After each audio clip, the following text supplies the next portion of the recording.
अखण्डविष्णुकार्यं व्यासन्देन चराचरं तत्पदं दर्शितं येन तस्मै श्रीलक्ष्म्याय नमः। नारायण नारायण नारायण। अखण्डविष्णुकार्यं व्यासन्देन चराचरं तत्पदं दर्शितं येन तस्मै श्रीलक्ष्म्याय नमः। नारायण नारायण नारायण। अखण्डविष्णुकार्यं व्यासन्देन चराचरं तत्पदं दर्शितं येन तस्मै श्रीलक्ष्म्याय नमः। नारायण नारायण नारायण। अखण्डविष्णुकार्यं व्यासन्देन चराचरं तत्पदं दर्शितं येन तस्मै श्रीलक्ष्म्याय नमः। नारायण नारायण नारायण। अखण्डविष्णुकार्यं व्यासन्देन चराचरं तत्पदं दर्शितं येन तस्मै श्रीलक्ष्म्याय नमः। नारायण नारायण नारायण। अखण्डविष्णुकार्यं व्यासन्देन चराचरं तत्पदं दर्शितं येन तस्मै श्रीलक्ष्म्याय नमः।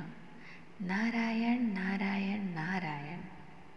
अखण्डविष्णुकार्यं व्यासन्देन चराचरं तत्पदं दर्शितं येन तस्मै श्रीलक्ष्म्याय नमः। नारायण नारायण नारायण। अखण्डविष्णुकार्यं व्यासन्देन चराचरं तत्पदं दर्शितं येन तस्मै श्रीलक्ष्म्याय नमः। नारायण नारायण नारायण। अखण्डविष्णुकार्यं व्यासन्देन चराचरं तत्पदं दर्शितं येन तस्मै श्रीलक्ष्म्याय नमः। नारायण नारायण नारायण। अखण्डविष्णुकार्यं व्यासन्देन चराचरं तत्पदं दर्शितं येन तस्मै श्रीलक्ष्म्याय नमः। नारायण नारायण नारायण। अखण्डविष्णुकार्यं व्यासन्देन चराचरं तत्पदं दर्शितं येन तस्मै श्रीलक्ष्म्याय नमः। नारायण नारायण नारायण।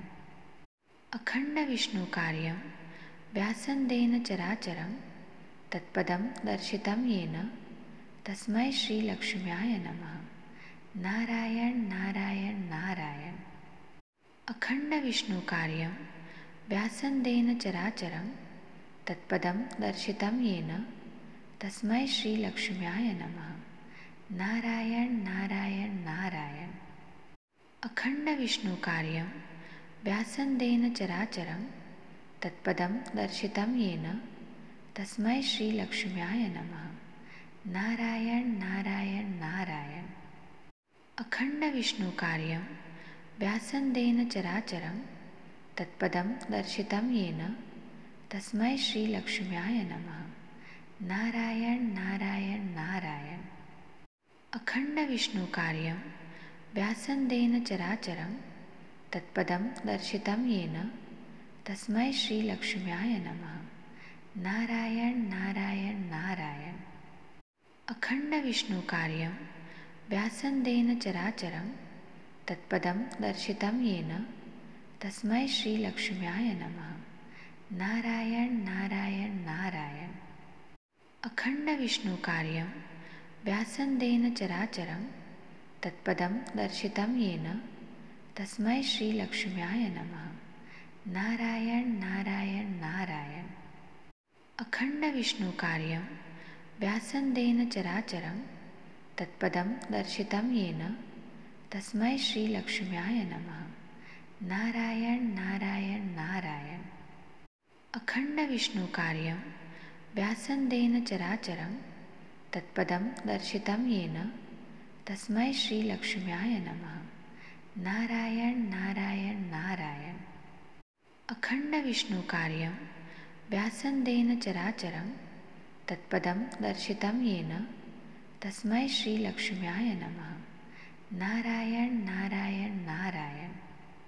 अखण्डविष्णुकार्यं व्यासन्देन चराचरं तत्पदं दर्शितं येन तस्मै श्रीलक्ष्म्याय नमः। नारायण नारायण नारायण। अखण्डविष्णुकार्यं व्यासन्देन चराचरं तत्पदं दर्शितं येन तस्मै श्रीलक्ष्म्याय नमः। नारायण नारायण नारायण। अखण्डविष्णुकार्यं व्यासन्देन चराचरं तत्पदं दर्शितं येन तस्मै श्रीलक्ष्म्याय नमः। नारायण नारायण नारायण। अखण्डविष्णुकार्यं व्यासन्देन चराचरं तत्पदं दर्शितं येन तस्मै श्रीलक्ष्म्याय नमः। नारायण नारायण नारायण। अखण्डविष्णुकार्यं व्यासन्देन चराचरं तत्पदं दर्शितं येन तस्मै श्रीलक्ष्म्याय नमः। नारायण नारायण नारायण। अखण्डविष्णुकार्यं व्यासन्देन चराचरं तत्पदं दर्शितं येन तस्मै श्रीलक्ष्म्याय नमः। नारायण नारायण नारायण। अखण्डविष्णुकार्यं व्यासन्देन चराचरं तत्पदं दर्शितं येन तस्मै श्रीलक्ष्म्याय नमः। नारायण नारायण नारायण। अखण्डविष्णुकार्यं व्यासन्देन चराचरं तत्पदं दर्शितं येन तस्मै श्रीलक्ष्म्याय नमः। नारायण नारायण नारायण। अखण्डविष्णुकार्यं व्यासन्देन चराचरं तत्पदं दर्शितं येन तस्मै श्रीलक्ष्म्याय नमः। नारायण नारायण नारायण। अखण्डविष्णुकार्यं व्यासन्देन चराचरं तत्पदं दर्शितं येन तस्मै श्रीलक्ष्म्याय नमः। नारायण नारायण नारायण। अखण्डविष्णुकार्यं व्यासन्देन चराचरं तत्पदं दर्शितं येन तस्मै श्रीलक्ष्म्याय नमः। नारायण नारायण नारायण। अखण्डविष्णुकार्यं व्यासन्देन चराचरं तत्पदं दर्शितं येन तस्मै श्रीलक्ष्म्याय नमः। नारायण नारायण नारायण।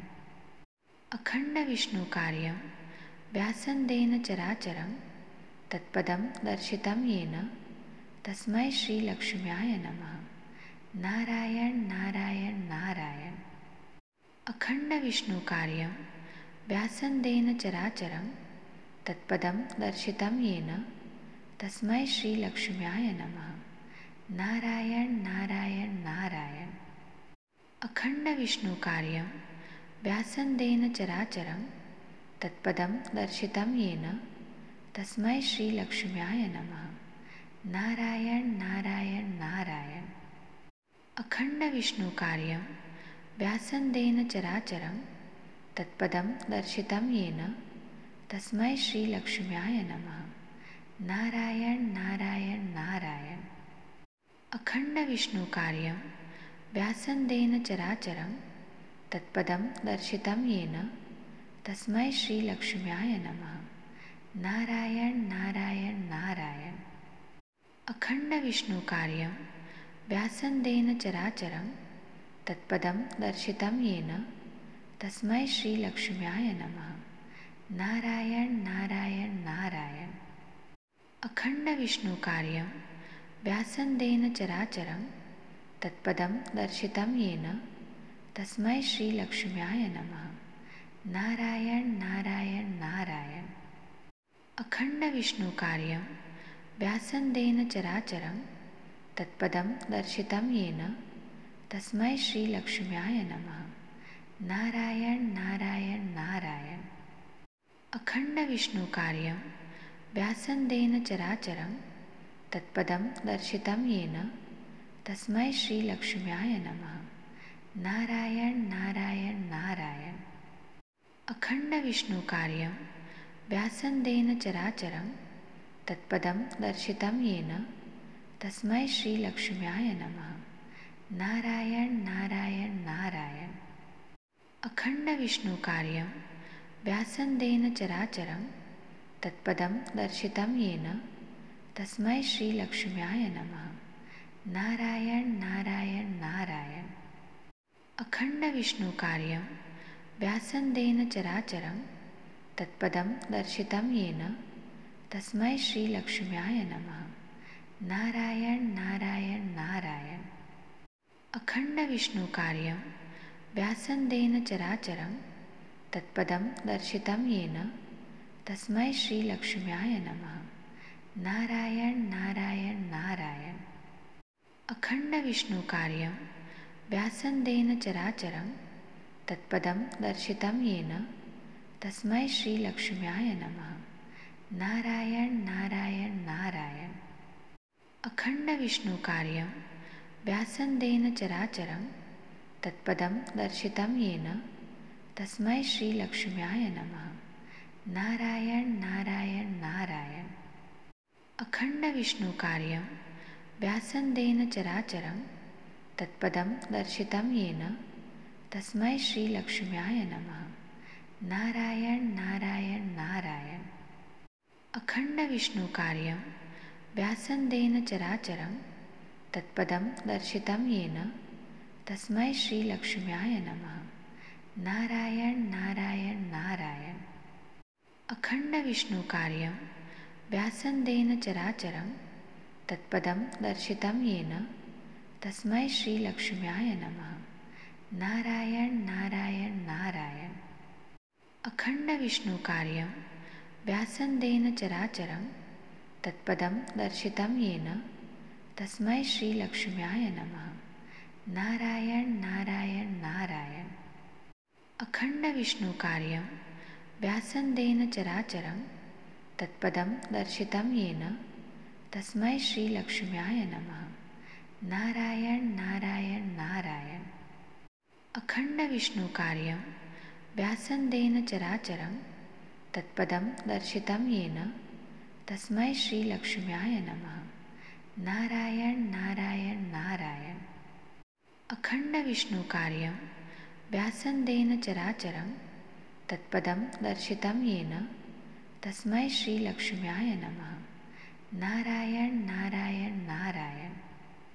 अखंड विष्णु कार्यं व्यासन्देन चराचरं तत्पदं दर्शितं येन तस्मै श्रीलक्ष्म्याय नमः। नारायण नारायण नारायण। अखंड विष्णु कार्यं व्यासन्देन चराचरं तत्पदं दर्शितं येन तस्मै श्रीलक्ष्म्याय नमः। नारायण नारायण नारायण। अखंड विष्णु कार्यं व्यासन्देन चराचरं तत्पदं दर्शितं येन तस्मै श्रीलक्ष्म्याय नमः। नारायण नारायण नारायण। अखंड विष्णु कार्यं व्यासन्देन चराचरं तत्पदं दर्शितं येन तस्मै श्रीलक्ष्म्याय नमः। नारायण नारायण नारायण। अखंड विष्णु कार्यं व्यासन्देन चराचरं तत्पदं दर्शितं येन तस्मै श्रीलक्ष्म्याय नमः। नारायण नारायण नारायण। अखंड विष्णु कार्यं व्यासन्देन चराचरं तत्पदं दर्शितं येन तस्मै श्रीलक्ष्म्याय नमः। नारायण नारायण नारायण। अखंड विष्णु कार्यं व्यासन्देन चराचरं तत्पदं दर्शितं येन तस्मै श्रीलक्ष्म्याय नमः। नारायण नारायण नारायण। अखंड विष्णु कार्यं व्यासन्देन चराचरं तत्पदं दर्शितं येन तस्मै श्रीलक्ष्म्याय नमः। नारायण नारायण नारायण। अखंड विष्णु कार्यं व्यासन्देन चराचरं तत्पदं दर्शितं येन तस्मै श्रीलक्ष्म्याय नमः। नारायण नारायण नारायण। अखंड विष्णु कार्यं व्यासन्देन चराचरं तत्पदं दर्शितं येन तस्मै श्रीलक्ष्म्याय नमः। नारायण नारायण नारायण। अखंड विष्णु कार्यं व्यासन्देन चराचरं तत्पदं दर्शितं येन तस्मै श्रीलक्ष्म्याय नमः। नारायण नारायण नारायण। अखंड विष्णु कार्यं व्यासन्देन चराचरं तत्पदं दर्शितं येन तस्मै श्रीलक्ष्म्याय नमः। नारायण नारायण नारायण। अखंड विष्णु कार्यं व्यासन्देन चराचरं तत्पदं दर्शितं येन तस्मै श्रीलक्ष्म्याय नमः। नारायण नारायण नारायण। अखण्डविष्णुकार्यं व्यासन्देन चराचरं तत्पदं दर्शितं येन तस्मै श्रीलक्ष्म्याय नमः। नारायण नारायण नारायण। अखण्डविष्णुकार्यं व्यासन्देन चराचरं तत्पदं दर्शितं येन तस्मै श्रीलक्ष्म्याय नमः। नारायण नारायण नारायण। अखण्डविष्णुकार्यं व्यासन्देन चराचरं तत्पदं दर्शितं येन तस्मै श्रीलक्ष्म्याय नमः। नारायण नारायण नारायण। अखण्डविष्णुकार्यं व्यासन्देन चराचरं तत्पदं दर्शितं येन तस्मै श्रीलक्ष्म्याय नमः। नारायण नारायण नारायण। अखण्डविष्णुकार्यं व्यासन्देन चराचरं तत्पदं दर्शितं येन तस्मै श्रीलक्ष्म्याय नमः। नारायण नारायण नारायण। अखण्डविष्णुकार्यं व्यासन्देन चराचरं तत्पदं दर्शितं येन तस्मै श्रीलक्ष्म्याय नमः। नारायण नारायण नारायण। अखण्डविष्णुकार्यं व्यासन्देन चराचरं तत्पदं दर्शितं येन तस्मै श्रीलक्ष्म्याय नमः। नारायण नारायण नारायण।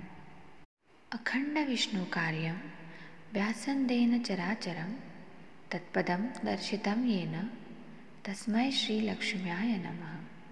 नारायण नारायण नारायण। अखण्डविष्णुकार्यं व्यासन्देन चराचरं तत्पदं दर्शितं येन तस्मै श्रीलक्ष्म्याय नमः। नारायण नारायण नारायण। अखण्डविष्णुकार्यं व्यासन्देन चराचरं तत्पदं दर्शितं येन तस्मै श्रीलक्ष्म्याय नमः। नारायण नारायण नारायण।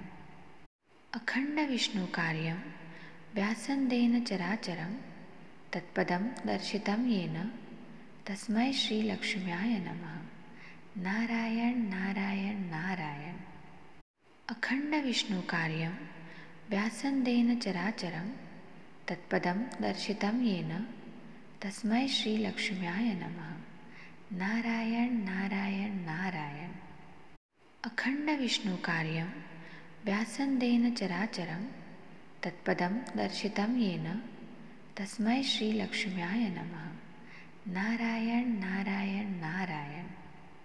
अखण्डविष्णुकार्यं व्यासन्देन चराचरं तत्पदं दर्शितं येन तस्मै श्रीलक्ष्म्याय नमः। नारायण नारायण नारायण। अखण्डविष्णुकार्यं व्यासन्देन चराचरं तत्पदं दर्शितं येन तस्मै श्रीलक्ष्म्याय नमः। नारायण नारायण नारायण। अखण्डविष्णुकार्यं व्यासन्देन चराचरं तत्पदं दर्शितं येन तस्मै श्रीलक्ष्म्याय नमः। नारायण नारायण नारायण। अखण्डविष्णुकार्यं व्यासन्देन चराचरं तत्पदं दर्शितं येन तस्मै श्रीलक्ष्म्याय नमः। नारायण नारायण नारायण। अखण्डविष्णुकार्यं व्यासन्देन चराचरं तत्पदं दर्शितं येन तस्मै श्रीलक्ष्म्याय नमः। नारायण नारायण नारायण। अखण्डविष्णुकार्यं व्यासन्देन चराचरं तत्पदं दर्शितं येन तस्मै श्रीलक्ष्म्याय नमः। नारायण नारायण नारायण। अखण्डविष्णुकार्यं व्यासन्देन चराचरं तत्पदं दर्शितं येन तस्मै श्रीलक्ष्म्याय नमः। नारायण नारायण नारायण। अखण्डविष्णुकार्यं व्यासन्देन चराचरं तत्पदं दर्शितं येन तस्मै श्रीलक्ष्म्याय नमः। नारायण नारायण नारायण। अखण्डविष्णुकार्यं व्यासन्देन चराचरं तत्पदं दर्शितं येन तस्मै श्रीलक्ष्म्याय नमः। नारायण नारायण नारायण। अखण्डविष्णुकार्यं व्यासन्देन चराचरं तत्पदं दर्शितं येन तस्मै श्रीलक्ष्म्याय नमः। नारायण नारायण नारायण। अखण्डविष्णुकार्यं व्यासन्देन चराचरं तत्पदं दर्शितं येन तस्मै श्रीलक्ष्म्याय नमः। नारायण नारायण नारायण। अखण्डविष्णुकार्यं व्यासन्देन चराचरं तत्पदं दर्शितं येन तस्मै श्रीलक्ष्म्याय नमः। नारायण नारायण नारायण। अखण्डविष्णुकार्यं व्यासन्देन चराचरं तत्पदं दर्शितं येन तस्मै श्रीलक्ष्म्याय नमः। नारायण नारायण नारायण। अखण्डविष्णुकार्यं व्यासन्देन चराचरं तत्पदं दर्शितं येन तस्मै श्रीलक्ष्म्याय नमः। नारायण नारायण नारायण। अखण्डविष्णुकार्यं व्यासन्देन चराचरं तत्पदं दर्शितं येन तस्मै श्रीलक्ष्म्याय नमः। नारायण नारायण नारायण। अखण्डविष्णुकार्यं व्यासन्देन चराचरं तत्पदं दर्शितं येन तस्मै श्रीलक्ष्म्याय नमः। नारायण नारायण नारायण। अखण्डविष्णुकार्यं व्यासन्देन चराचरं तत्पदं दर्शितं येन तस्मै श्रीलक्ष्म्याय नमः। नारायण नारायण नारायण। अखण्डविष्णुकार्यं व्यासन्देन चराचरं तत्पदं दर्शितं येन तस्मै श्रीलक्ष्म्याय नमः। नारायण नारायण नारायण।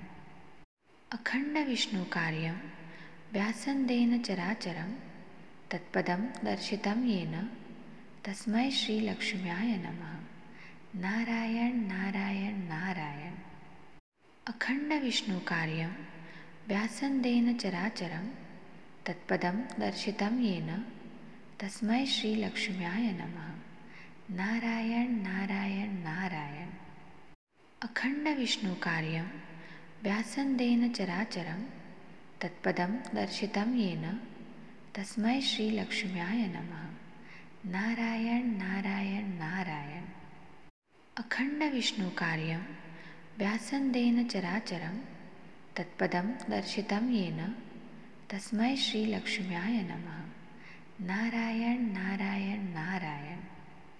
अखण्डविष्णुकार्यं व्यासन्देन चराचरं तत्पदं दर्शितं येन तस्मै श्रीलक्ष्म्याय नमः। नारायण नारायण नारायण। अखण्डविष्णुकार्यं व्यासन्देन चराचरं तत्पदं दर्शितं येन तस्मै श्रीलक्ष्म्याय नमः। नारायण नारायण नारायण। अखण्डविष्णुकार्यं व्यासन्देन चराचरं तत्पदं दर्शितं येन तस्मै श्रीलक्ष्म्याय नमः।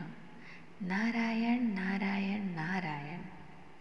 अखण्डविष्णुकार्यं व्यासन्देन चराचरं तत्पदं दर्शितं येन तस्मै श्रीलक्ष्म्याय नमः। नारायण नारायण नारायण।